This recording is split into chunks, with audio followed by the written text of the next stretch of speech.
Thank you, everybody. Thank you, Serge. Uh, I just want to thank everyone of the young people, the people following us, trying to make it a weekly event. I'm very keen about the dynamic of institutions. You still remember when President Obama visited Ghana in the time, he emphasized the fact that Africa does not need strong leaders, Africa needs strong institutions. And he did not say it just by chance. It's just because when you have strong institutions, then it prevents you from the derailment of human beings. Institutions are so much important because they can determine the fate of a nation, the fate of the people, despite the very fact that, or despite the very fact that human beings can tend to kind of derail, the purpose of the policy of the institutions.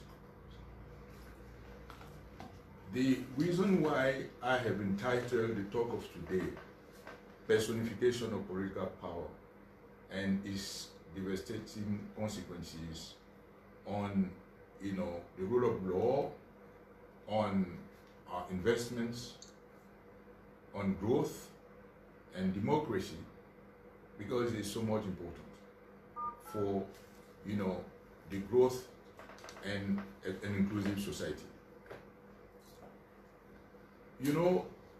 Our movement, ACT-AG, is about the people. Its mission actually is to empower its members so that they can realize fully their creative potential. We believe that every human being has been endowed with talents, and that providing the appropriate conditions, it should be in a position to realize it and to actually have a fulfilled life. We also believe in ACT-AG that whatever your initial conditions, your life is not written. So we don't believe in defeatism, we don't believe in fatalism, we don't believe in the so-called life has been written from your birth. We just believe that through your own work, through your tenacity, through your resilience, through your perseverance, through your hard work, you are the only one to determine your life and to determine your fate. I just want to remind you that when Mr. Biya writes, so we cannot even say that when Mr. Biya was claiming about 3 years back that he would like to be remembered as the president who has brought to his compatriots a legacy of prosperity and democracy, this has been a failed promise. A failed promise, why? Because actually the level of poverty has increased. For instance, the per capita GDP of Cameroon was $1,800 US in 2010 values, real terms, and it has just slumped to 1,500 in 2018. This is not my figures; those are the statistics of the World Bank. And the rate of poverty went from 40% in 1996 to about 38% today. But taking into consideration the fact that the population has increased, actually in Cameroon we have more poor than before. Injustices and inequalities have actually widened. So in terms of democracy, on the other side, we have witnessed, it's not my quote, this is what some international institutions like Human Rights Watch, some international organizations like Human Rights Watch or European Union, this is their own observation. that over the last years, you know, Cameroon has been the theater of permanent violations of basic human rights. As you know, about a year and a half ago, we were, you know, arrested and detained in jail with no trial, with no reason, with no charges. As you know, it was a clear violation of human rights. This is why you will see the link or the correlation between the stage of personification of power, political power, without a system of check and balance, and the rule of law, investment, growth, and democracy. You can see it there. That's why we put so much weight on the quality of institutions. Nous mettons beaucoup de poids sur les institutions. Les gens demandent toujours les individus. Non, c'est les institutions. Et vous allez comprendre pourquoi. L'architecture des institutions caractérisée par une personnification du pouvoir est telle que vous développez une sorte de satrapie, une cour, pour mieux dire. Vous développez une cour où les collaborateurs deviennent simplement des partisans. Des courtisans, je veux dire. Les collaborateurs deviennent des courtisans. Et ces collaborateurs qui deviennent des courtisans tendent à regarder leur monarque, n'est-ce pas, le chef de cour, tendent à le regarder en haut et n'ont plus aucune considération pour les populations en bas. C'est la nature même, l'architecture même du système de gouvernance où les institutions sont centrées, concentrées, concentrent tous les pouvoirs dans les mains d'une personne qui le fait ainsi. C'est pour ça que le préfet ou le sous-préfet qui est nommé dans une localité n'a plus aucune considération pour les populations qu'il est censé servir. Ou le délégué du gouvernement qui est nommé n'ont plus aucune considération pour les populations qui sont censées servir. Ils s'occupent simplement des gens qui les ont nommés. Et comme dans ce système, l'homme-dieu qui concentre tous les pouvoirs dans ses mains et qui n'est pas Dieu, comme j'ai l'habitude de le dire, n'est-ce pas? Tout le monde aura tendance à le regarder. Vous le voyez, comme je le disais la semaine dernière encore, que ce soit le pouvoir législatif, que ce soit le pouvoir judiciaire, que ce soit d'autres pouvoirs au niveau de la société civile, ils concentrent tellement tous les pouvoirs que ceux qui sont en charge, les acteurs des institutions, qui sont en charge de servir les populations, ne travaillent plus à servir les populations, mais travaillent plutôt, n'est-ce pas, à servir, n'est-ce pas, le monarque. C'est pratiquement des institutions qui travaillent dans une sorte de monarchisation de l'État. Ça, c'est la caractéristique de ce genre d'institutions. Ça n'a rien à voir avec la performance, parce que ces institutions ne sont pas, de par leur architecture, orientées vers la performance. Elles sont orientées vers le service d'un individu. Et c'est pour ça que vous voyez, dans ce genre de système, se développer plutôt du clientélisme, le népotisme et la corruption et l'impunité. Celui qui est à la tête de ce système n'a pas les attributs de Dieu. Or, le système tend à lui donner les attributs de Dieu. L'omnipotence, l'omniscience, l'omniprésence, ce sont des attributs que nous accordons à Dieu, mais qui ne lui sont pas, qui n'a pas. Il faut un individu qui soit suffisamment fort pour pouvoir voir tout cela. Or, il n'est pas Dieu. C'est pour ça que ce système connaît, n'est-ce pas, ce genre d'échec. Et à coup sûr, il connaît les échecs.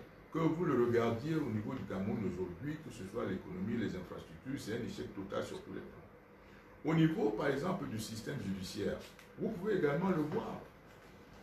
La justice, c'est quoi?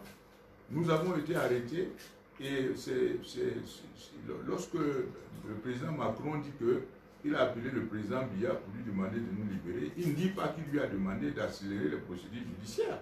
Il lui a demandé, si vous ne les libérez pas, ne venez pas ici, en France, pour la réunion qui était prévue à cet effet. Ça veut bien dire qu'il savait que c'est lui qui nous avait arrêtés. Ce n'est pas le système judiciaire en tant que tel, et ce n'est pas les procédures judiciaires qui allaient nous libérer. Il y a des incidents plus récents. C'est le jeune Ernest Obama, Division 4. Quand vous regardez ce genre de spectacle, il vous ramène à une réalité. C'est que vous ne pouvez pas comprendre comment un justiciable, un citoyen, est arrêté Mais avant même qu'il ne comparaisse devant la justice ou qu'il ait à se justifier pour ce qui lui est reproché, vous voyez une télévision qui en fait déjà le procès ouvertement, qui le condamne, et vous voyez il subit des humiliations devant tout le monde. Qu'est-ce qui peut justifier ça dans un état de droit? Ça, ce n'est pas un état de droit. Ça, c'est pas normal. L'autre aspect que vous voyez quand il n'y a pas d'état de droit, c'est ce que je vous dis, c'est l'État, quand vous arrivez à un état de non-droit, c'est qu'il y a une dissuasion par rapport à l'arrivée des investissements. Et le Cameroun est connu. Le Cameroun est connu sur ce plan pour ne pas être un état de droit. C'est pour ça que les investissements ne viennent pas. Et c'est pas moi qui dis. Quand vous regardez des indicateurs internationaux, n'est-ce pas? Regardez par exemple les indicateurs du Doing Business. Le Cameroun est passé sur ce plan. Le Doing Business analyse l'environnement des affaires, la facilité à faire des affaires dans un pays. Le Doing Business analyse. Le Cameroun est passé du 163e rang sur 190 pays il y a 3 ans à 166e rang il y a 2 ans, à aujourd'hui 167e rang. Je parie que pour le classement suivant qui vient, il va encore dégringoler. Et le Doing Business analyse l'environnement des affaires. Et sur ce plan, vous voyez d'autres pays qui tiennent la route, tiennent mieux la route que le Cameroun, comme le Ghana, même la Côte d'Ivoire qui était en guerre pendant des années, obtient un meilleur rang, et le Rwanda, et ainsi de suite. Et donc, vous voyez, or, il y a une corrélation très forte entre la capacité d'un pays, l'attractivité d'un pays par rapport aux investissements extérieurs et sa croissance. Et si vous n'arrivez plus à recevoir des investissements, n'est-ce pas, privés, extérieurs, n'est-ce pas, des investissements directs étrangers, comment les entreprises vont se créer et qu'est-ce qui va être les facteurs de croissance? Vous ne pourrez pas les avoir. Et d'autres aspects qui sont liés simplement à l'innovation, à la créativité, à l'imagination, au déploiement de l'entrepreneuriat, qui sont également des facteurs de croissance. Vous ne pouvez pas les avoir dans un environnement où la liberté est vraiment bafouée au quotidien. Et il faut savoir que pour nous, à Acte Agir, la liberté est un élément fondamental, n'est-ce pas, de l'expression de soi. La liberté est un élément fondamental de l'expression de soi. Comme je dis, pour réaliser pleinement son potentiel, il faut être libre. J'ai l'habitude de dire, seuls des esprits libres peuvent se développer. Mais si l'environnement qui est créé autour de vous, c'est plutôt un environnement qui passe le temps, n'est-ce pas, à vous étouffer, à étouffer la liberté sous son expression plurielle, c'est-à-dire que ce soit la liberté de réussir, avoir la liberté de jouer, freedom to fail and freedom to start again. So I'm talking about development as freedoms, and I'm not just talking about one kind of freedom.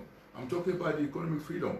I'm talking about the freedom to succeed, the freedom to fail, and the freedom to learn from your failures and to restart again. And I'm talking about the freedom to believe.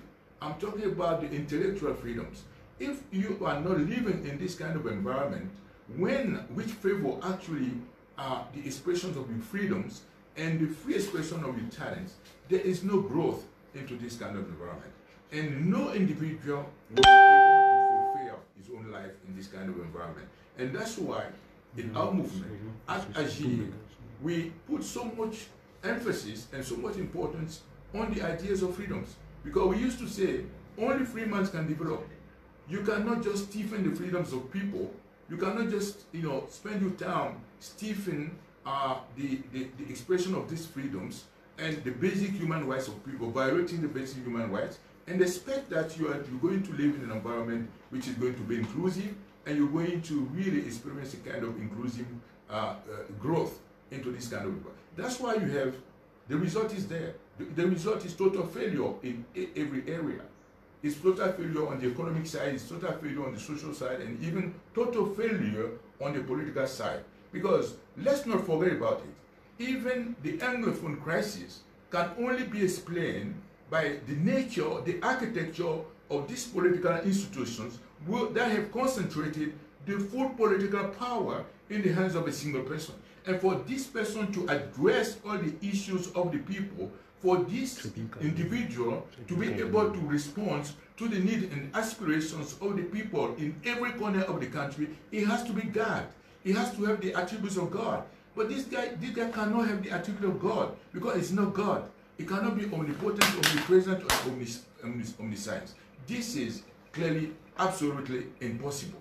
If you can imagine another institutional setting in Cameroon in 2016, if the institutions were much more balanced to actually delegate some powers to the regions, to the municipal council, and to the population, you will not have experienced the crisis of the Anglo. Because after all, what was it? It was just kind of some professional claims about the lawyers and about the teachers. And if we were in a kind of federal-like system, those kind of claims would never have arrived at the level of the central power. They would have resolved, from the start at their own level and where they have the competence and the ability to resolve them. So that's why we in Acte Agir, we are insisting a lot on the nature of the institution. Cameroon needs an in-depth reform of its political institutions to really come to a lasting structural, solutions to the multiform crisis, the multifaceted crisis that is facing now, the multifaceted challenge that the country is facing. People are just refusing to understand this fact that the crisis or the failure of Cameroon or the root cause of Cameroon is about its institutions. And once the nature of this institution, where political institution will be addressed, when they will be tackled, to come to a more balanced kind of political institution, you will see that, there won't be any polarization of every Cameroonian around the center of the power, because power will be better balanced between the regions, the communities, and the population. This is the strength behind federalism or federal-like institutions that you can see, for instance, in Germany, that you can see in Canada, that you can see in the US and some other countries like India, and so on and so forth. So let's be very clear on that. We are not, it's not personal. We are not trying to resolve a personal issue. We are trying to, leave Cameroon, the younger generations, with the legacy of stronger institutions and proper institutions, so that our problems will be addressed once for all. And we will create political institutions that will favor, factors and incentives that are going to be much more oriented to value creation, like encouraging entrepreneurship, encouraging innovations, encouraging, let's say, creativity, imagination, and so on and so forth. This is what is the basis of our movement to create institutions, political institutions, that will enable each one of our members and broadly all Cameroonians to be able to fulfill their life, to be able to realize their creative potentials. Because once more, we believe in Acte Agir that each human being was endowed with a set of talents that once a proper environment is created, should be able, he or she should be able to really fulfill, a life. This is what is or a life. This is our belief. So this is it, and that's why we said the other day that even when you see, vous regardez les institutions, ces institutions qui reposent sur un individu qui ne peut pas tout contrôler, vous voyez d'ailleurs qu'elles sont marquées par, dans le cas du Cameroun, deux moteurs. Le moteur, l'un des moteurs, c'est l'ethnicisation. L'autre moteur, qui est un moteur beaucoup plus général, qui frappe les institutions qui sont en fait exclusives, c'est non inclusives, c'est la corruption et l'impunité. Et ces deux choses combinées ensemble tendent plutôt à renforcer le clientélisme, le népotisme, n'est-ce pas, et un système de cours, comme je disais tout à l'heure. C'est la raison pour laquelle nous, dans Agir, nous insistons énormément sur les institutions. Et où vous voyez en même temps, some deplorable and regrettable cases of the one of this young journalist. Some deplorable and regrettable cases of the one of this young journalist, Ernesto Bama. I saw the other day the way he was actually sacked from his office, which has nothing to do with respect of basic human rights. The guy has not been judged, but you got the impression that through the TV, through his employer, he was already judged, he was prosecuted, and he was condemned at the same time. No. And all of this was accompanied by a kind of humiliation, remove his shoes, and so on and so forth. Those are permanently, violation of basic human rights, which is not normal in a state where the rule of law is prevailing. And this is one of the reasons why, you can see foreign direct investment, FDI, is no more coming to Cameroon, or its level is so low because you don't have the rule of law.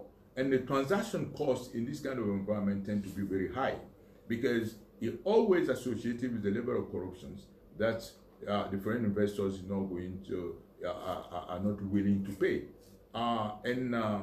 The rate of interest associated with loans under these conditions are very high because people are always factoring in the level of this level of corruption and degree of risk because high corruption, high risk. So by perceiving this high corruption as a high risk environment, they tend to offset it by a high degree of yield, a high degree of expectations, and that's why the cost of transaction when they have to come, if ever they have to come to Cameroon, tend to be very high. This is it. So you can see that this kind of environment is kind of impediment, is kind of impairing, the attraction of foreign direct investment in the country.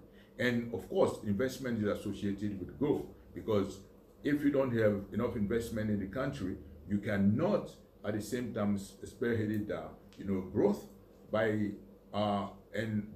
if you don't have investment, you're not going to grow.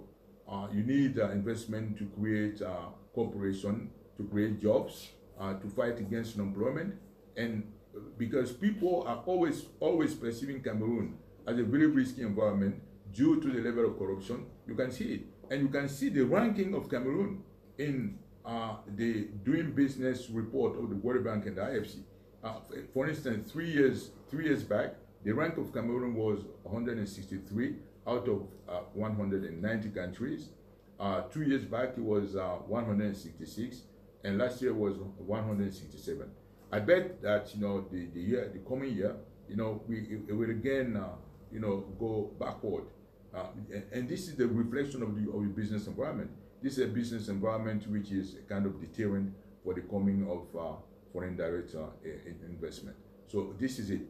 And it has to do with the kind of institutions that we have. Because when you have this kind of hyper-centralized, political institutions, it's only one man who is at the center of the institution, and you just favor the development of nepotism, kind of crony capitalism, and clientelism, and all the like. This is it. So if I'm going to stop there. If there is any question, I'm going to address them, and we can continue with the talk. Thank you very much. Merci pour ce propos liminaire. Je poserai une question personnelle en me référant à un exemple, celui du Rwanda, où il se dit que là-bas, il y a une personnification du pouvoir. Qu'est-ce qui peut expliquer donc que dans un pays où on parle de personnification du pouvoir comme au Rwanda, qu'il y ait ce niveau de développement? Parce que tout le monde s'accorde à dire qu'au Rwanda, ça marche plutôt assez bien. Oui, merci beaucoup pour la question, Serge. Bon, d'abord, naturellement, ça marche parce que quand on compare déjà le Rwanda au Cameroun, on voit déjà qu'il y a une différence. Voilà. Deuxièmement, le vrai problème général, c'est que le genre d'institution, quand l'architecture du pouvoir est personnifiée, très personnifiée, il faut avoir un homme qui est présent. Il faut avoir un homme qui est présent. et qui est présent. Et c'est ça qu'on appelle généralement un despote éclairé. Il est néanmoins un despote. Hein. Vous noterez qu'il est néanmoins un despote, mais on souhaite simplement qu'il soit un despote éclairé. C'est pour ça. Mais maintenant, il faut de manière structurelle, combien de fois un pays peut avoir la chance d'avoir un Paul Kagame?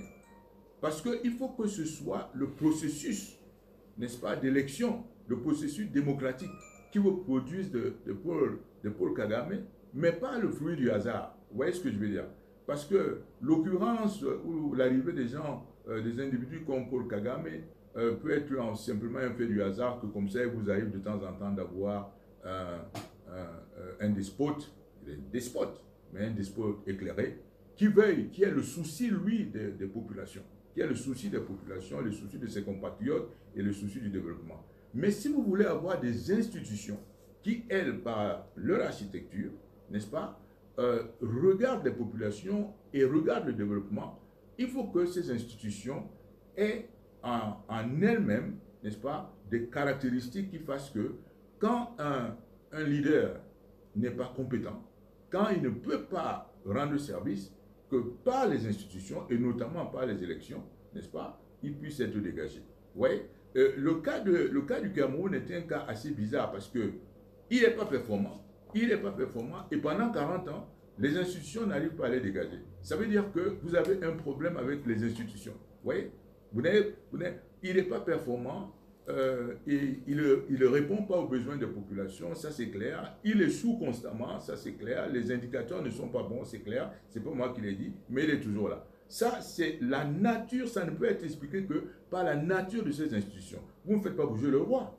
Vous ne faites pas bouger le roi parce que le roi est là, il est là de droit divin, comme on disait, il est un monarque de droit divin, vous ne le faites pas bouger. C'est la nature, c'est la biologie qui va s'en charger à un moment donné, comme vous le voyez dans les cas des royaumes.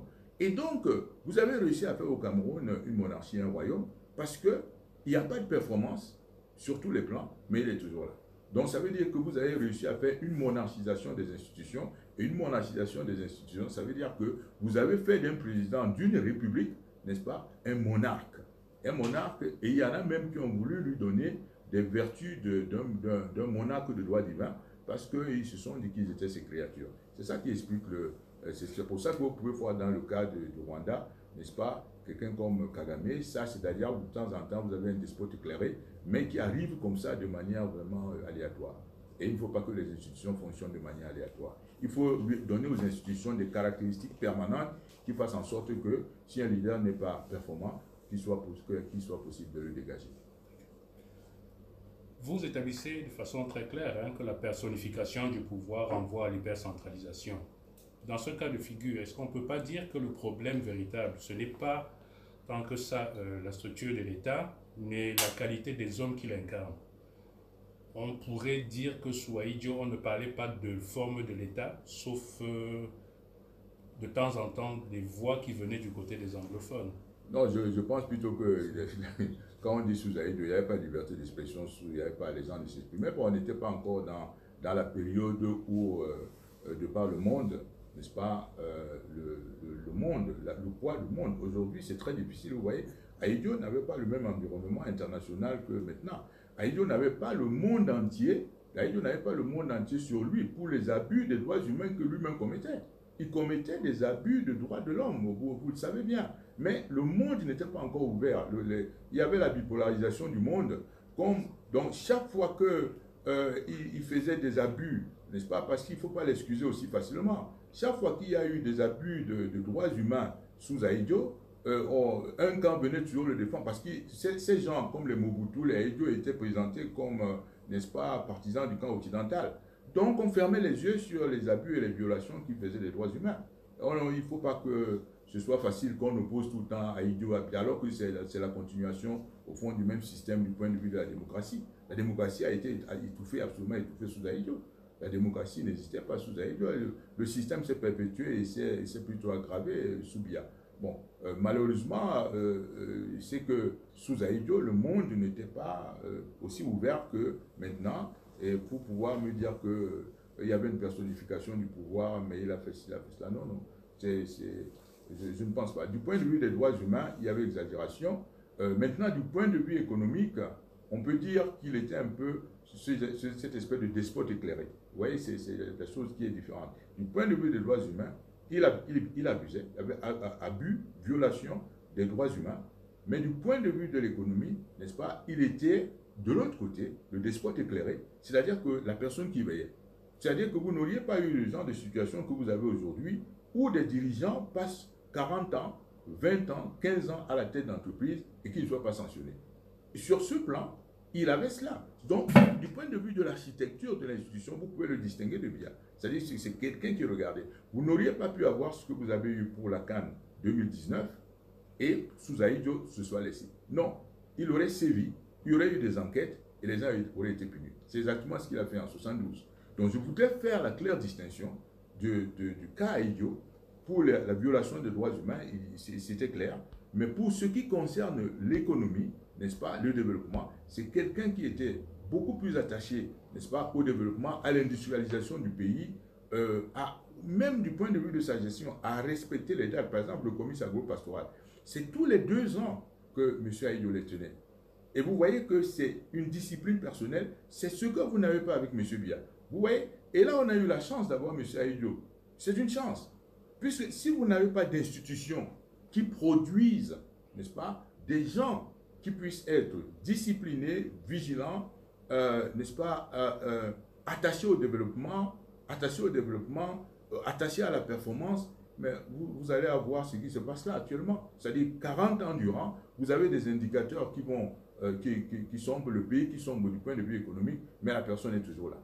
Voilà ce que je dois pouvoir dire et faire une distinction pour que les gens, pour qu'on se comprenne très clairement. Oui. Est-ce que vous pouvez expliquer sommairement aux citoyens ordinaires en quoi est-ce que l'impunité et la malgouvernance anéantissent son avenir? En fait, cette question est d'un internaute qui pose la question de savoir pourquoi est-ce que malgré ça, les Camerounais continuent de vaquer à leurs occupations. Est-ce que c'est parce qu'ils sont complètement coupés de la réalité du fait politique? Je crois qu'il y a une espèce, j'ai l'habitude de le dire, de zombification, de déconscientisation, qui confine même à la déshumanisation. Parce que le genre de système que vous avez là, où nous sommes peut-être parmi les rares personnes depuis 2 ans à essayer de nous battre pour, n'est-ce pas, accroître la conscience de nos compatriotes, à leur dire que, écoutez, vous avez un rôle à jouer, vous avez une responsabilité majeure dans votre vie.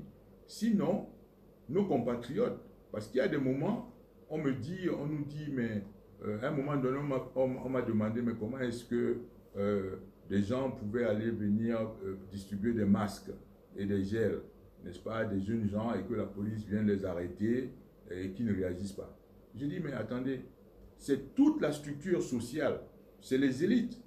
D'abord, les élites multiformes, qu'elles soient des élites académiques, des élites politiques, des élites marchandes, qui ont d'abord consacré ce système de l'homme-dieu.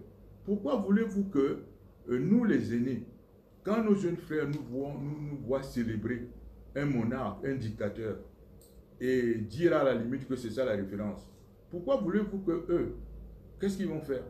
Vous voyez des professeurs d'université qui sont là, qui étaient censés être l'éclairage, n'est-ce pas, pour les jeunes, c'est eux qui vont faire les courbettes. Vous voyez de grands hommes d'affaires qui sont devenus riches, mais ils font des courbettes. Vous voyez des hommes politiques qui étaient censés éclairer les populations, ils font des courbettes. Les hommes et les femmes, la même chose. Vous voyez même les hommes d'église, n'est-ce pas, qui étaient censés éclairer, qui font les courbettes. Mais alors vous voulez que les fidèles, quand ils les voient faire les courbettes, qu'ils fassent quoi? Vous voyez ce que je veux dire? Les fidèles qui voient les aînés, les références, soi-disant les références se comporter de cette façon, n'est-ce pas? Vous voulez qu'ils fassent comment? C'est pour ça que j'appelle cette élite une pseudo-élite. Parce que qui aurait dû normalement aider à éclairer la population, qui elle-même est devenue soumise à Vachi, n'est-ce pas, vassale, corrompue, n'est-ce pas, corrompue, cupide. C'est le résultat de ce que vous voyez là. N'accusez pas les jeunes là. Nous aujourd'hui on essaie de les amener à se lever, à être debout. Mais ce que nous avons eu comme responsabilité en tant qu'élite, c'est de ne pas leur montrer le chemin. de ne pas leur dire de se tenir debout, d'être debout, de prendre conscience qu'ils sont des humains. Vous voyez, un jour, je vais vous dire, j'ai un ami professeur, ils sont même deux, ils sont venus dans mon cabinet et ils ont commencé à me dire que, je vous raconte cette histoire parce qu'elle est très illustrative de ce que nous vivons chez nous. Ils ont commencé à me dire que oui, les professeurs au Niger et au Sénégal ont de bien meilleures conditions qu'au Cameroun. Je leur ai dit, ah bon, mais sauf que les meilleures conditions des professeurs au Niger et au Sénégal ne sont pas tombées du ciel. C'est parce qu'il y a des gens qui se sont levés, des professeurs qui se sont levés pour poser leurs problèmes. Et je leur ai dit, et d'ailleurs, vous ici, vous avez beaucoup plus de chance, parce que vous avez au moins 4 de vos collègues à la présidence. Il y avait 4 des collègues, de leurs collègues que je n'avais pas, que je ne vais d'ailleurs pas citer. Mais je leur ai dit, mais il suffit que vos 4 collègues se réunissent, n'est-ce pas, pour poser le problème des conditions des professeurs et de l'amélioration des conditions des professeurs. Je suis sûr que ça passerait comme une lettre à la poste. Mais j'ai ajouté, sauf que, ils ne se réuniront jamais. Parce qu'il est très difficile que les 3 ou 4 professeurs se réunissent pour une cause collective, pour une cause d'intérêt général. Chacun vient là pour son intérêt personnel, pour son intérêt égoïste, et ils sont là pour ça. Très difficile que ces professeurs se réunissent pour l'intérêt général. Et c'est ça qui vous bloque. Vous voyez, toujours le problème de l'intérêt personnel. Il est très difficile, c'est la première fois qu'on voit des gens, n'est-ce pas, que ce soit, je dis souvent, mon ami et frère Maurice Kamto, on se dit qu'on se bat pour nos jeunes frères, pour les jeunes générations, et c'est ça qui devient important pour nous. Nous, on ne compte plus. Mais lorsque je sors en accompagnant ces professeurs-là, je continue mon anecdote, je sors en accompagnant ces professeurs. Et j'observe que l'un d'eux a acheté une voiture neuve. Je lui dis, mais tiens, je vois que tu as une voiture neuve. Il me répond, mais qu'est-ce que tu veux que je te dise? Si je vais à pied, on va dire que j'ai échoué. Un professeur lui dit, mais si je vais à pied, on va dire que j'ai échoué.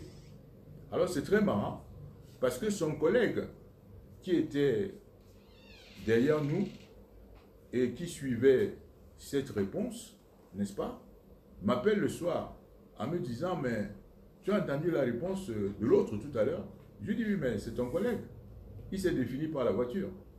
Il s'est défini par la voiture et je lui dis, tu imagines qu'il dit que s'il déambule sur les routes de Yaoundé ou de Douala, comme ça, on va estimer qu'il a échoué parce qu'il va à pied. Vous voyez ce genre de mentalité que les professeurs sont en train de gagner partout. Vous comprenez? Et je lui ai demandé, cher ami, toi tu as étudié dans certains pays d'Occident, que ce soit aux États-Unis, en France, en Angleterre ou au Canada et tout ça.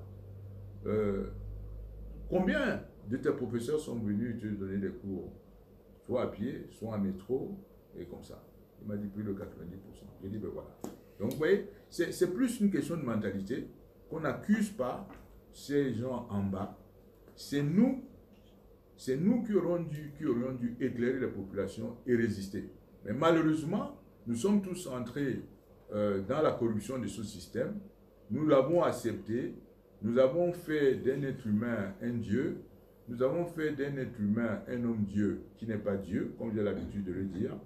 Et nous avons commencé à le célébrer quand bien même il était en train de dérailler.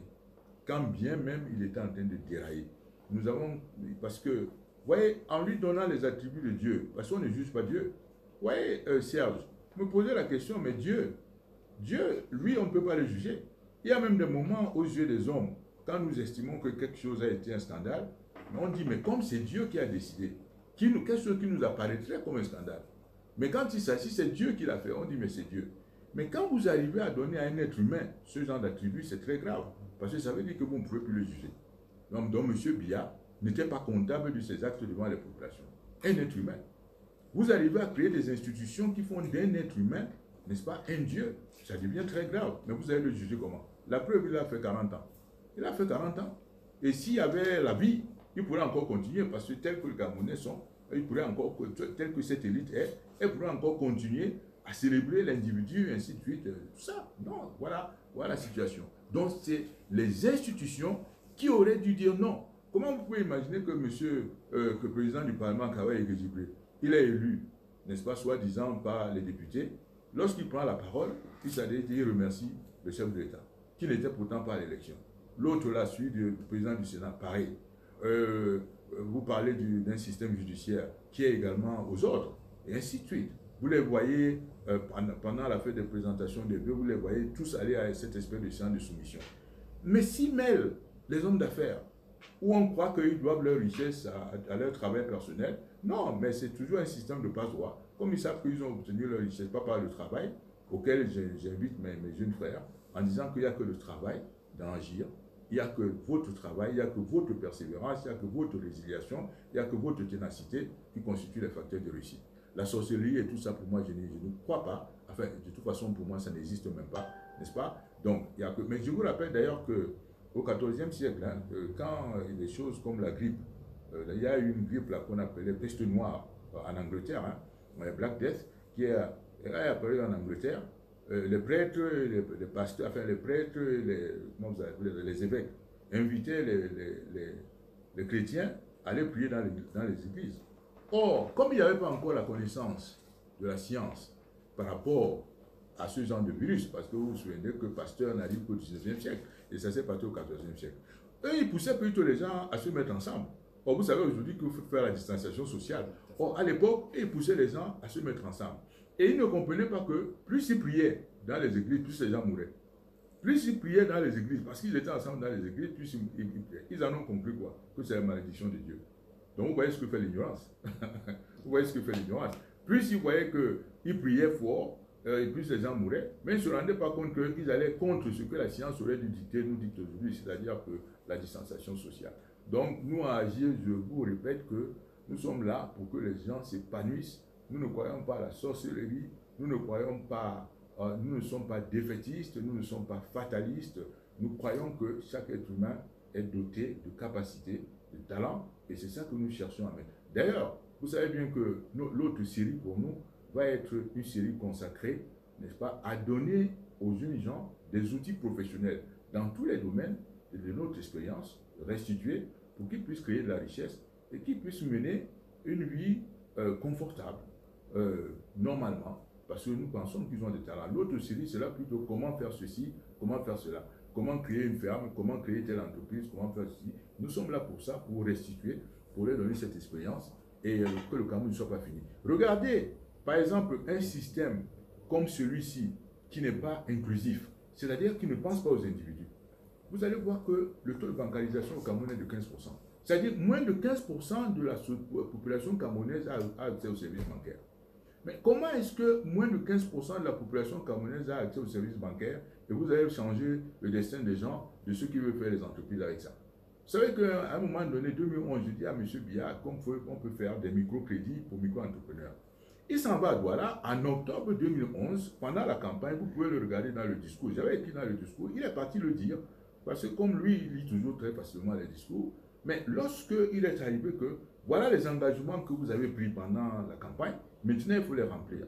Je commence à sortir, n'est-ce pas, des feuilles, des notes pour dire que l'idée c'était quoi? De pouvoir donner aux populations des crédits, un peu l'idée de Grameen Bank avec Bangladesh, des crédits de 300 000 francs, 500 000 francs, maximum 1 million de francs. Parce qu'avec ce genre de crédit, si vous êtes sensible aux problèmes des gens, vous changez la vie des gens. Moi, je peux aller à la briqueterie, je vois quelqu'un qui ouvre un petit salon de coiffure pour 500 000.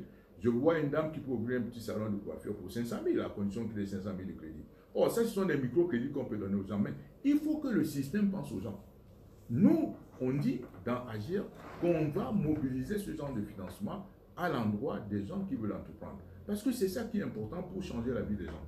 C'est ça qui est important pour ça. Mais si le système, comme je vous dis, le système en tant que système n'est pas orienté à comprendre comment les gens peuvent sortir de la pauvreté, I mean, the system will not be able to resolve the problem. We're talking about microcredit, microloan. What people need over here. They need about 200,000 CFA, they need about 300,000, 500, maximum 1 million. You can change their life. You can change their life. And this is what I was telling you about the speech of Mr. Biya during the campaign of 2011. I put it there. And he went to Douala he just put it in his speech. He said it. But as usual, once for him, once he said, you forgot about it. Gilles Vailleret, personnellement, you will never hear about it anymore. That's it. But it's only the system that should be designed in such a way that to force him, the system should be designed in such a way, the institution should be designed to force him to think of his promise to the people. But the way you have designed this institution is God. So God, what are you going to ask God to do for you? God knows about everything. He's the one who knows who is good for you, who is bad for you. But with the putting in this system, normally the institution should have put him, and specifically the electoral system should have put him at test, so that if it does not fulfill the promise, it should be out. It should be out. That's why I insist so much. We are putting a lot of emphasis on the institution. I again remind you what Obama said in Ghana: Africa does not need strong leaders. Africa needs strong institutions, and that's it. Okay. Il y a une question, quelqu'un dit, on parle de personnification et d'hypercentralisation. À l'opposé, la tendance serait aujourd'hui de penser au fédéralisme. C'est ça. Qu'est-ce que ça suppose pour vous? Et de façon pratique, quel est le genre d'architecture qu'on peut mettre en place pour avoir un fédéralisme qui répond aux préoccupations du citoyen lambda, oui, et qui apporte un développement qui soit palpable, oui, oui, palpable par le citoyen au quotidien? Oui, oui. C'est un fédéralisme et qui ne serait pas orienté, comme vous voyez, anglais, français. Hein. C'est un fédéralisme à l'échelle de tout le territoire. Parce que ce que le fédéralisme fait, ou les systèmes qui sont comme le fédéralisme, d'abord, les priorités locales sont plus visibles par les élus qui sont en charge de ces localités. Et je vous ai souvent donné l'exemple du barrage hydroélectrique de Menchum, dans le nord-ouest.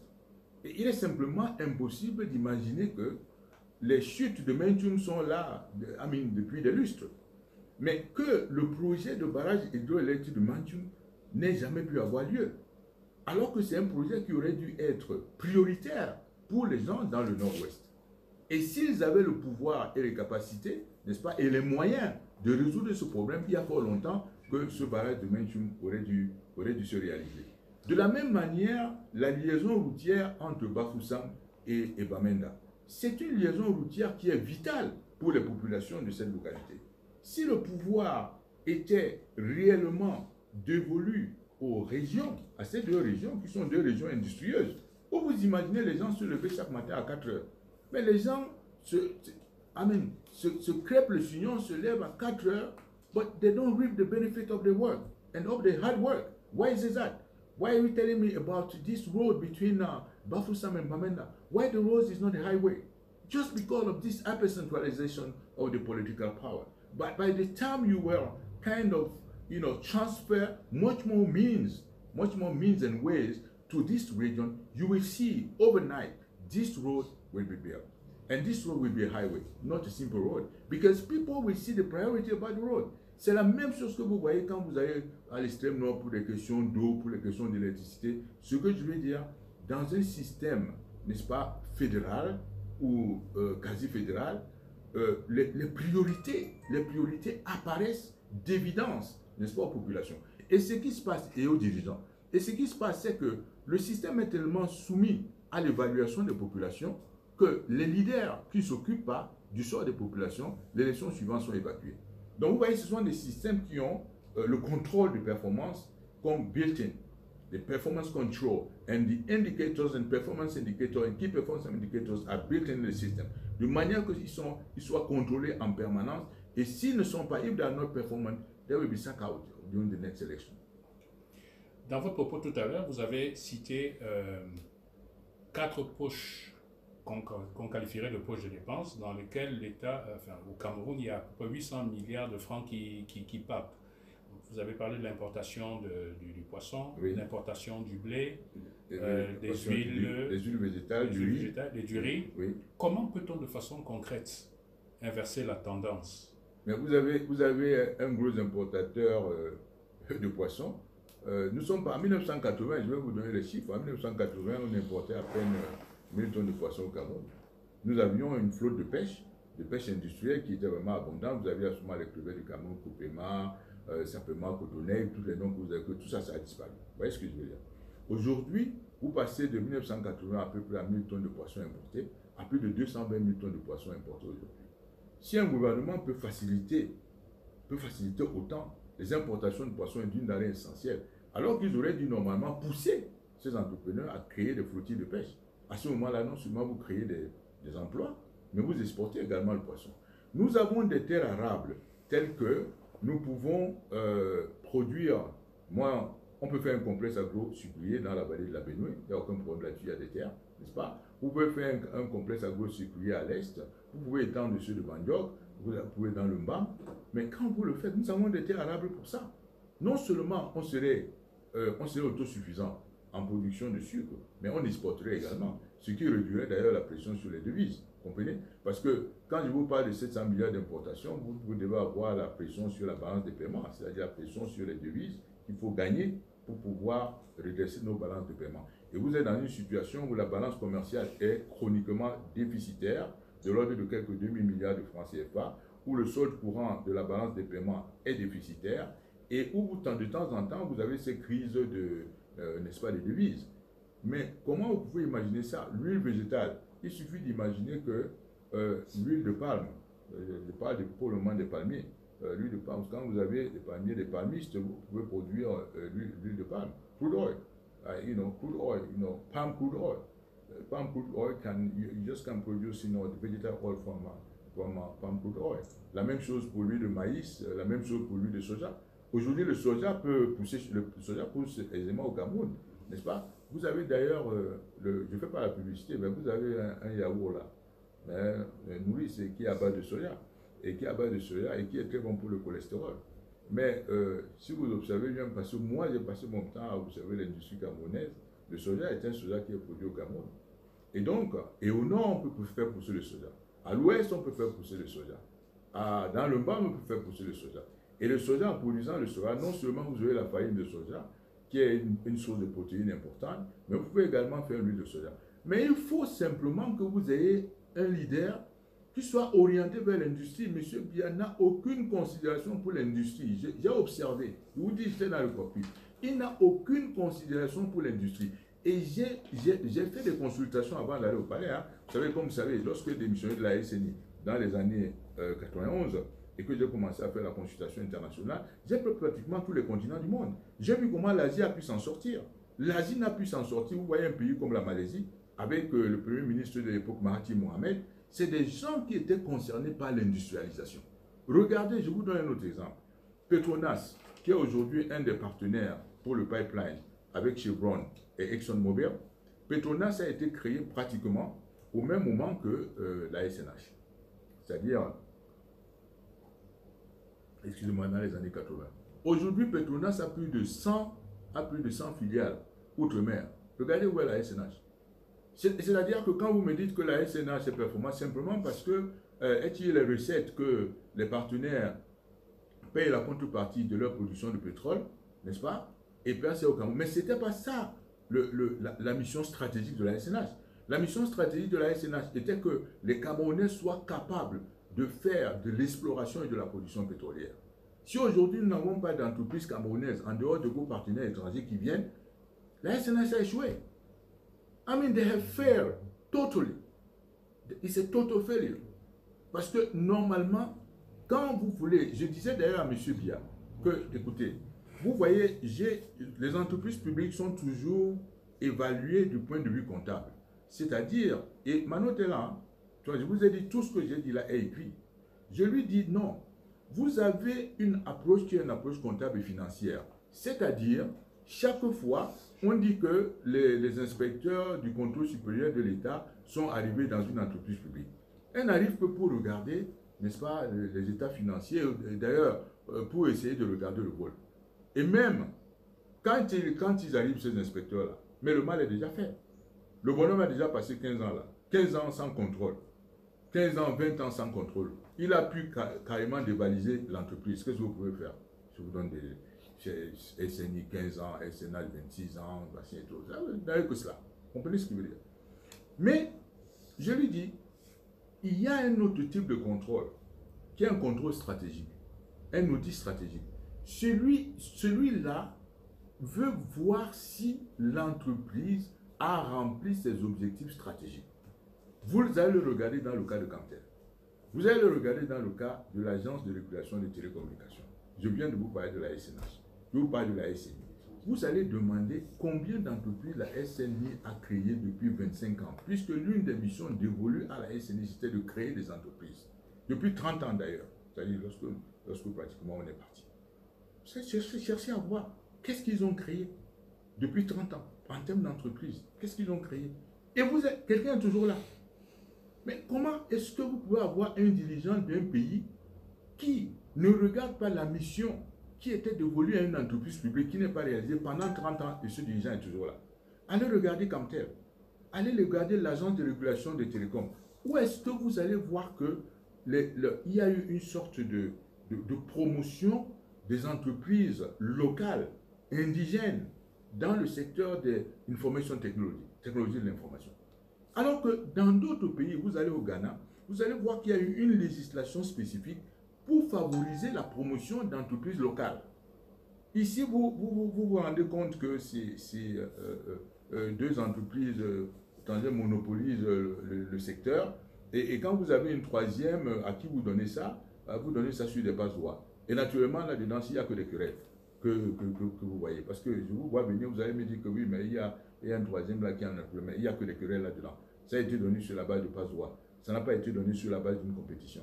Et je me souviens très bien qu'au moment où on faisait, n'est-ce pas, l'allocation de la troisième licence, j'étais en train de dire à M. Bia qu'il y avait 3 autres compagnies qui étaient là. Il y avait Airtel, qui est une compagnie indienne. Il y avait Korean Telecom, il y avait Morocco Telecom, il y avait 3. Et vous ne compreniez pas pourquoi elle a été choisie. Le jour où nous on sera là pour faire la fouille, on comprendra pourquoi c'était fait. Parce que c'est simplement impossible qu'on n'ait pas pu créer beaucoup plus de compétition.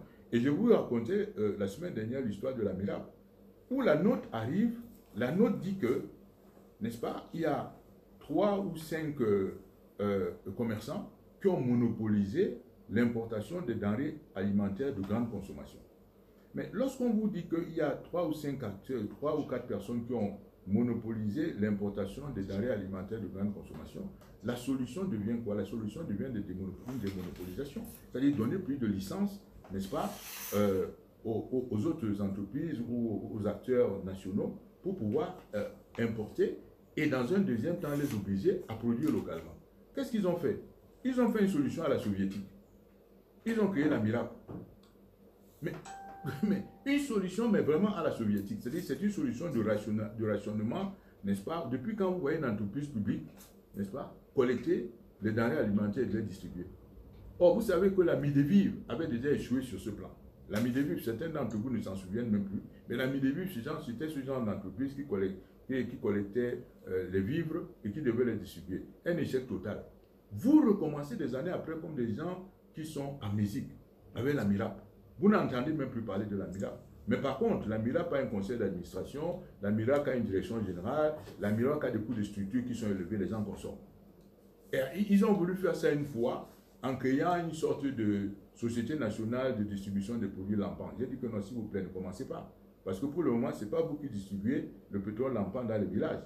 C'est des commerçants qui distribuent ça et ils savent que si ça monte même de 10 francs, n'est-ce pas, il n'y aura plus de demande. Donc, ils maintiennent les prix à un niveau convenable. Mais vous, dès que vous allez créer votre Société nationale de distribution de produits lampants, avant même que vous ne commenciez à distribuer le premier litre de pétrole lampant, vous allez avoir un président du conseil d'administration, 12 administrateurs, une direction générale, 4 directeurs et ainsi de suite. Vous voyez, les coûts de structure vont augmenter. C'est ce que vous avez dans le secteur de l'électricité. On a dit le secteur de l'électricité, n'est-ce pas, il faut faire baisser les coûts, il faut qu'il y ait une libéralisation du secteur de l'électricité. Mais ce que vous voyez sur le terrain, c'est toujours l'État, avec un autre opérateur. C'est-à-dire, en fait, quand vous regardez, il n'y a que 2 opérateurs. C'est-à-dire le Eneo et l'État. Et ils ont fait pire. Ils sont partis créer, ils ont créé Crib Power Development Corporation, centrale thermique, conseil d'administration, direction générale. 80 MW à Dibamba, ils ont créé Dibamba Power Development Corporation, conseil d'administration des directions. Et ce sont les fonctionnaires qui sont souvent membres de ce conseil d'administration. La petite entreprise à hydromaking, 10 MW, conseil d'administration, direction générale, ça n'a même pas encore démarré. Ça n'a même pas encore démarré, ils ont déjà consommé 100 milliards. Le tracteur de Bolova, qui est dans la Poussaille, il y avait déjà une société. Usine de manioc de Saint-Mélima, sans manioc. Il y avait déjà conseil d'administration, direction générale. Qui paye ça? C'est toujours le budget public. Vous voyez? C'est ça le Cameroun. Mais personne pour dénoncer cela. Quel est le rôle des députés, des parlementaires? Ils représentent qui? Ils représentent justement le monarque à la tête du pays. C'est une monarchie institutionnalisée. Ils représentent le monarque, ils n'ont pas dénoncé ce genre de problème. Mais finalement, quand vous représentez les populations, quand on dit que vous représentez les populations et que vous n'arrivez pas à dénoncer les exactions, ce qui se fait contre les populations au jour le jour, quel est votre rôle? Quel est votre rôle? Quand vous arrivez dans un système judiciaire, où le système judiciaire, au lieu de donner la justice, est plutôt là en train d'abuser. Vous avez des situations au Cameroun où ce sont des privés qui font la justice. C'est-à-dire que vous avez écrit ça, M. Biya. Ça, je vous dis, l'histoire, j'espère que j'aurai le temps, Dieu me le donnera, de faire mes mémoires. Où je lui dis que l'apparition des milices privées à la place du système judiciaire est plutôt en train de conduire à la dérive, n'est-ce pas, de l'état de droit, au dévoiement de l'état de droit et en fait à un état de non-droit. Parce que ce que vous avez ici, vous avez une situation où, vous savez, c'est les privés qui se font justice. C'est les privés qui font la justice. Tellement le système judiciaire camerounais est dévoyé. Je viens de vous parler du cas d'Obama, qui est un cas, bon, c'est pas, mais qui est un cas absolument choquant. Parce que tout justiciable a droit à la justice. Mais avant même que la justice se prononce, vous voyez une télévision qui fait le procès du monsieur, qui prononce le jugement, et ainsi de suite. C'est absolument scandaleux, n'est-ce pas? Et tout cela sorti d'humiliation extraordinaire, c'est pas normal. C'est pas normal. Et un État qui se veut un État moderne commence d'abord par le système judiciaire. Un État qui se veut un État moderne, qui est géré par la règle du droit, c'est d'abord par le système, par le droit. C'est cela, absolument. There's a question from Angela Fobin. She's asking how does the state encourages, that is, promotes the judicial system, how does it promote human rights in Cameroon? Given the case of a recent journalist who was just humiliated, I think she was referring to Ernest Obama. She wanted to know, with your experience in prison, how are human beings, Cameroonians, normal citizens, protected by the state with this judicial system? No, but if you are in a case of a lawless state, the citizen cannot be protected. That's why we're talking about, the reform of the judicial system. And one of the signs of a modern state, if we're talking about the modernization of the state of Cameroon, it should begin by the judicial system. You know, the judicial system has been so derailed that you cannot expect any justice from it. I said it, the same thing for the investment.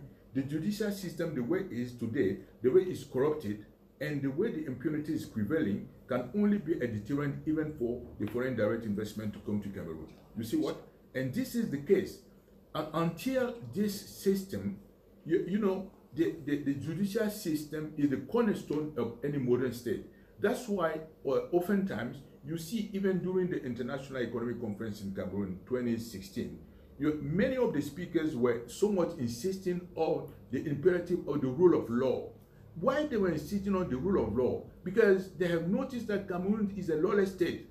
That's why they were insisting on the rule of law. There is no rule of law here. Otherwise, how could you explain that people like us, we have been arrested without any justification, detained for 9 months, and it's only President Macron who has to call Mr. Biya. President Macron did not tell Mr. Biya, okay, try to speed up the judicial process so that those people can go and trial, so that the trial can be speed up. He told him that if you don't free those people, don't come here to Paris. If you don't free those people, don't. So it means that, Mr. Biya was the judicial system. Mr. Biya was the justice. Mr. Biya was the law. Mr. Biya was the rule of law. So how could you build a system, where the law is an individual? So mean that what Angela is, Angela cannot expect any justice from this kind of system. What about the situation of the people? Who can they rely on in this type of situation where the state is lawless, where you talked about an incident where someone is caught in the north and is brought to Yaoundé without any family, your experience in prison? I don't know what do the people rely on in this type of situation? No, we have to change it. You cannot rely on anything. It's only the agenda of the day is the abuse and violation of your basic human rights. Cameroon, the agenda in Cameroon today, the agenda of the day is the permanent violation of human rights. And the only thing we can do is to render people much more conscious about the state. And that's why I was saying that, people who were supposed to be the elite, what I'm calling the kind of pseudo elite, including, the so-called intellectuals, including, professors at university, including even men of faith, including businessmen, and including all of those people, they fail to be the light for the rest of the society. Finally, they are kind of conspirators. They were kind of conspirators of the dictator or the monarch, and the main explanation of the total failure of the system, because they have been the accomplices of Mr. Biya for their own greed, for their own corruption, and for the failing of this system. So the only way I would tell Angela is that we need to stand up for our rights, to change the system and to reform it. That's why we people in ACTAG, we are insisting so much on the imperative of the institutions. It's not about mix of the people. That will be good.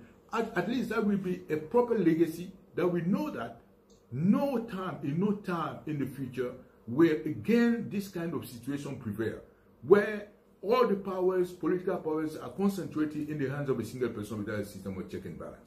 And we will have, if there is any one fight to carry out, if this one, no one else. If someone come with it, as I used to tell you, this is distraction. If there is any one fight, political fight, to make today is this fight. And at the core of this fight or this system is about the electoral system.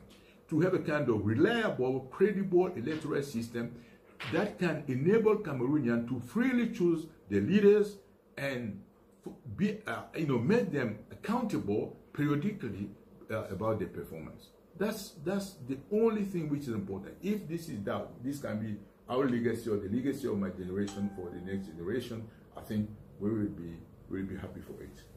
Pour rebondir sur cette question, est-ce que vous pensez que les réclamations qui sont faites aujourd'hui par le MRC et vous, qui consistent notamment à ce que le code électoral soit revu de manière consensuelle, est-ce que ça pourrait être véritablement la voie à ce que l'état de droit soit complètement rétabli? Est-ce que ça pourrait être un instrument qui permettrait que économiquement nous entrions dans une logique de croissance? Oui, normalement, parce que si vous voulez, nous avons là, d'abord, la réforme des institutions doit nous amener à travers le fédéralisme, comme je dis, n'est-ce pas, à un système, à des institutions inclusives. Quand je dis des institutions inclusives, ça veut dire des institutions, quand même vous avez la croissance, elle se pose la question, est-ce que cette croissance a profité à tout le monde? Vous voyez ce que je veux dire? C'est-à-dire que quand il y a croissance, je me pose quand même la question, est-ce que la croissance a été au bénéfice de tout le monde? Mais quand vous ne vous posez pas cette question, vous n'êtes pas inclusif. Vous voyez ce que je veux dire? Vous voyez même que l'attitude de ce régime, même quand il s'agit d'un dialogue, il faut un dialogue en excluant les gens. Ils ne sont pas exclusifs dans leur tête. Mais de par l'architecture des institutions auxquelles nous pensons, vous allez être inclusif. La manière dont vous dessinez vos institutions, n'est-ce pas, fait en sorte que vous êtes en train de penser à tout le monde. Mes institutions pensent au gars qui est à Kousseri, qui est à Toubro là-bas à l'extrême nord, le gars qui est là-bas à Yakiri, à Uza qui est éloigné. Ces institutions, telles qu'on les dessine, pour qu'elles soient fédérales, ça devient des institutions inclusives. Donc, automatiquement, ça fait ça. Et au cœur de ce genre d'institution, il y a le processus, le système électoral. Parce que lui, il oblige, le gars de Diakri a une voix. Le gars qui a poussé, il a une voix. Où est-ce que je veux dire? Et donc, toi qui viens te dire que moi, tu es candidat à l'extrême nord, tu es obligé parce que quand tu vois le dessin de mon institution, il est tel que le gars qui est là-bas à Toubro, si tu n'as pas sa voix, tu ne passes pas. Vous voyez ce que je veux dire? Si tu n'as pas sa voix, tu ne passes pas. Le gars qui est à Diakri, toi qui veux être représentant ou gouverneur du nord de la région du nord-ouest, tu vas être obligé d'aller là-bas à Bali, tu vas être obligé d'aller à Batibor, tu vas être obligé de faire campagne à Diakri parce que tu vas dire il faut que j'ai la voix du gars. Parce que si tu n'as pas la voix du gars, tu ne passes pas. Ouais, donc la manière dont je structure mes institutions t'oblige à le faire. Mais aujourd'hui, M. Biya a fait à peine 7 minutes de campagne. Il est rentré, il est élu. Mais expliquez-moi cela. Expliquez-moi cela. Quelqu'un fait à peine 7 minutes de campagne avec un échec total sur tous les plans. Il est réélu. I mean, what is that? What is this kind of institutions? It's a total failure. I mean, it's just incredible. Maybe it should be taught in some courses of political science because the way someone can be elected without performing, you know, they spend only less than 10 minutes of political, presidential campaign and is re-elected despite the total failure of the system, So you have to explain me that system. Ben, nous allons arriver au terme de ce riche entretien. Est-ce que vous avez un mot de la fin?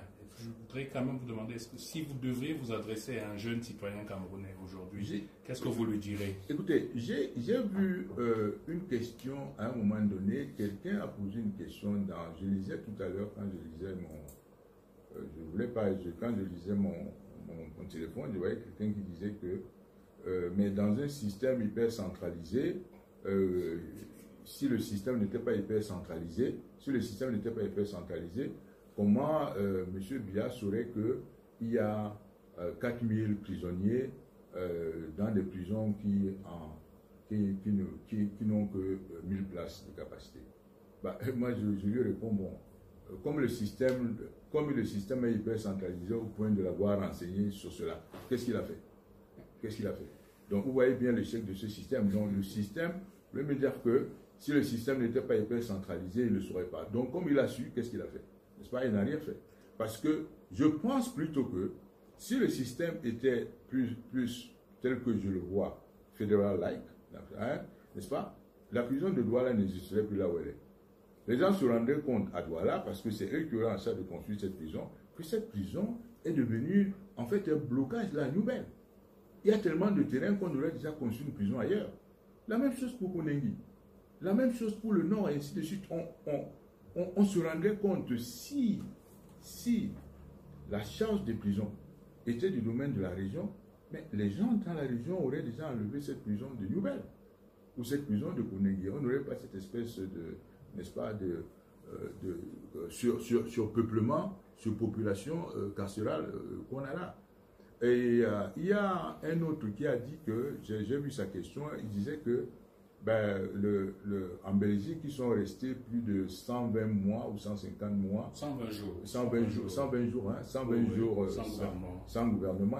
Mais justement, c'est la caractéristique même d'un système fédéral. Parce que justement, tout ne dépendait pas d'un système centralisé ou d'un seul individu. Donc, ils pouvaient rester autant de temps parce qu'il y avait des gouvernements locaux. Ça pouvait se faire. Et pour la dernière question par rapport au conseil que je donnerais aux jeunes gens, j'y réponds d'autant plus facilement et aisément que c'est ça aussi le but d'agir. C'est de permettre justement à ses membres, notamment aux jeunes, de pouvoir prendre leur destin en main. La première chose que je leur dirais, c'est d'être entreprenant. Et premier conseil, de travailler. Il ne faut jamais... Moi, j'apprends chaque jour. Tant que je ne suis pas encore couché là, le jour où je ne suis pas couché là, bon, j'essaierai d'apprendre. Peut-être même, je vais me forcer dans le secret là, je vais apprendre encore. Mais il faut qu'ils cherchent toujours à lire, à apprendre chaque jour. Et ça vous met en confiance. Ça va bâtir en eux la confiance. Vous voyez ce que je veux dire? Ils auront confiance en eux-mêmes. Et c'est pour ça qu'on dit agir. Quelles que soient vos conditions d'origine, rien n'est écrit d'avance. savez, c'est à Socrate qui avait déjà 80 ans. Et l'ami de Socrate le trouve en train de jouer, il apprend à jouer à la harpe. Et l'ami de Socrate lui demande, mais Socrate, qu'est-ce que tu fais là? Socrate lui dit que non, mais j'apprends à jouer à la harpe. Il dit, mais Socrate, à 80 ans, tu apprends à jouer à la harpe? Il dit, oui, je vais jouer à la harpe avant de mourir. Oui. Donc, chaque jour, il faut qu'ils travaillent et qu'ils apprennent. Ça bâtit en confiance. Et qu'ils soient, qu'ils répètent. La répétition, tu sais, les Latins disent que la répétition est la mère. Répétition mater sciences. La répétition est la mère de la science. Moi, j'ai appris ça dans la vie, que ce soit en physique, que ce soit en mathématiques, que ce soit en comptabilité, vous ne devenez bon qu'en répétant. Ce n'est pas le jour du concours que vous allez chercher à découvrir, mais c'est en répétant, en travaillant énormément, en répétant la chose. Pour chercher sans trouver, il faut avoir longtemps, n'est-ce pas, chercher sans trouver. Voilà, donc c'est ça. Et ensuite, la résilience. La résilience, la persévérance, tant que même le dernier souffle, là, il peut être quand vous êtes fatigué. J'avais l'habitude quand j'entraînais les gens au karaté. Donc souvent, on terminait un mouvement et je disais souvent aux jeunes qu'ils soufflaient et ils avaient l'impression qu'ils sont fatigués. Et je leur disais, bon écoutez, si vous imaginez qu'un lion entre dans la salle là maintenant, qu'est-ce que vous allez faire? Ils disent, on va tous courir. Je leur dis donc, je leur disais, il vous reste encore un peu d'énergie. Allez, on recommence un autre comité. Voilà. Donc, c'est ça, la persévérance, la résilience, qui ne se décourage jamais. Et qui ne croit pas à la fatalité. Qu'il n'y a pas de défaitisme. Il n'y a pas de sorcellerie. Il n'y a que le travail qui paye. Il n'y a que le travail qui paye. Et il ne faut pas qu'ils se découragent devant l'échec. Parce que, d'abord, les gens dont on voit les succès. Si je vous vois, par exemple, je vais vous parler de Elon Musk, de SpaceX, celui qui a créé PayPal, et ensuite qui a créé SpaceX, qui était un challenge extraordinaire, et qui a créé Tesla. Mais si vous regardez la vie d'Elon Musk, vous allez voir les échecs qu'il a subis. Mais c'est comme un opiniâtre, un entêté qui dit qu'il va... Et là, c'est le grand succès qu'il vient de faire pour quelque chose qui était inimaginable. C'est-à-dire que développer un lanceur et pouvoir récupérer le lanceur. Vous voyez qu'une entreprise comme la NASA, une entreprise étatique, n'avait pas parié cela. Mais un individu a parié là-dessus. Et si vous regardez la vie de l'homme, ça m'a beaucoup intéressé parce que c'est le genre de personne qui est très, très inspirante. Et je dis ça aux jeunes gens qui regardent ça. Parce que c'est ça qui m'intéresse dans notre histoire d'agir. Hein, c'est de toujours les booster, n'est-ce pas? Donc, je veux dire, entrepreneurship, innovation, qui ne soient pas à cheval sur les idées reçues. Moi, je n'aime pas les gens conventionnels, ni les idées conventionnelles. Vous voyez? Il faut toujours chercher, être un peu à la lisière. Moi, je suis un anticonformiste, hein, parce que si je ne sors pas de ma maison, je ne peux pas voir la forme de ma maison. Il faut absolument que je sorte de ma maison, même si ça vous fâche. Donc, j'étais souvent, quand j'étais au palais, souvent, de temps en temps, quand vous voyez là, je mets mon costume d'une certaine manière, on dit qu'il faut fermer le bouton. Je dis que je ferme le bouton, pourquoi? Ou est-ce que c'est écrit qu'il faut fermer le bouton? Vous voyez ce que je veux dire? Mais il faut toujours être anticonformiste pour essayer d'aller à la limite, n'est-ce pas, de l'innovation. Parce que si vous ne sortez pas de la linéarité des processus, le processus trop linéaire là, si vous ne sortez pas de la linéarité des processus, vous ne pouvez pas imaginer ce qui se passe ailleurs. Et il faut qu'ils aient la curiosité de chercher, d'explorer, et ainsi de suite. C'est ce que je leur conseille. Et après tout, la vie est belle, il faut être un peu audacieux, il faut être aventurier, il faut explorer, c'est ce que les gens font. C'est ça, et puis bon, voir en soi-même, c'est ce que je peux leur dire. Voilà, merci. Nous vous remercions, Emma. We are very happy that the President Christian Penda Ikoka has been able to enlighten us today.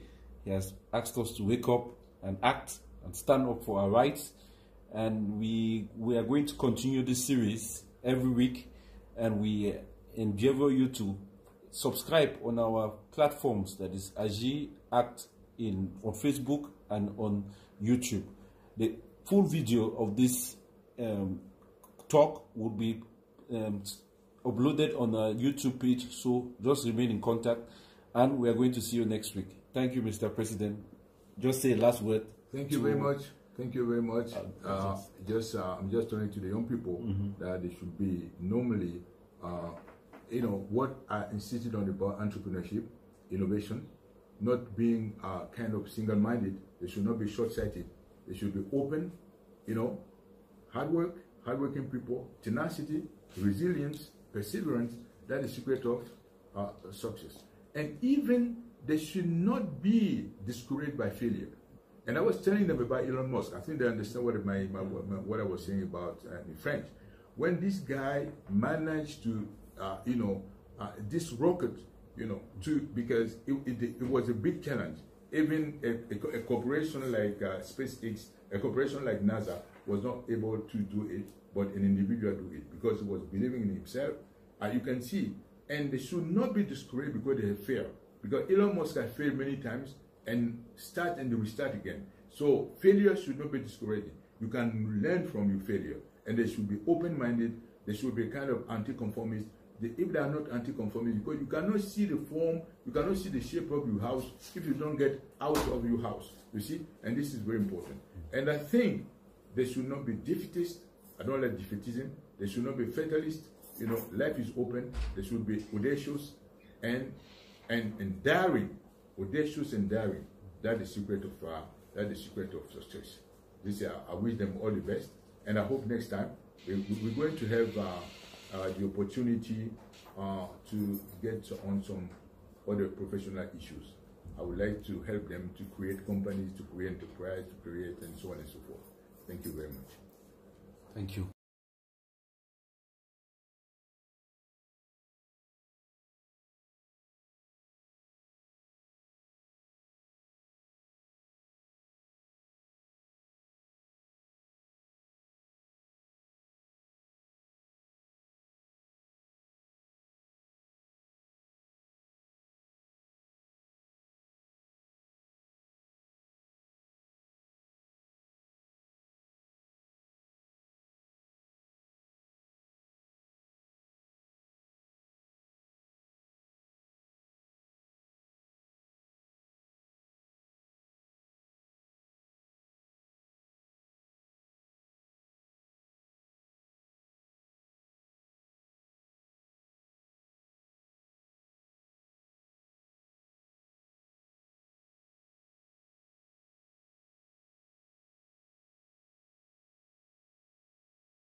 the accomplices of Mr. Biya for their own greed, for their own corruption, and for the failing of this system. So the only way I would tell Angela is that we need to stand up for our rights, to change the system and to reform it. That's why we people in ACT-AG, we are insisting so much on the imperative